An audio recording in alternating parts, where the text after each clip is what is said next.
Kecelakaan tragis terjadi di Jalan Raya Tulikup Gianyar pada pukul 17.30 WITA. Korban bernama Iputu Juliantarawan, seorang pemuda berusia 26 tahun asal Banjarangkan Klungkung harus meregang nyawa dalam peristiwa tersebut. Kecelakaan tersebut melibatkan sepeda motor Honda Supra yang dikendarai oleh korban dan sebuah mobil yang melarikan diri setelah kejadian. Menurut Kapolsek Gianyar Kompol Gede Sudiatmaja, korban mengalami luka serius akibat kecelakaan tersebut. Ia mengalami luka di bagian muka, pelipis robek, bibir lecet, dan cedera parah pada leher. Korban segera dilarikan ke RSU Graha Bakti Medika Klungkung, namun sayangnya nyawa pemuda tersebut tidak dapat tertolong. Kronologi kecelakaan ini bermula ketika sepeda motor korban melaju dari arah barat menuju timur. Tiba-tiba dari belakang sebuah mobil juga melaju dalam arah yang sama.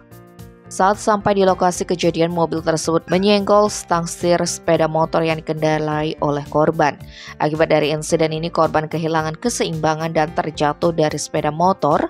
Mobil yang menyebabkan kecelakaan tersebut, yang identitas pengendara dan nomor polisinya tidak diketahui, menabrak bagian stang sepeda motor Honda Supra, menyebabkan korban terjatuh. Sayangnya ketika korban jatuh, mobil yang terlibat dalam kecelakaan ini terus melaju dan berhasil kabur dari lokasi.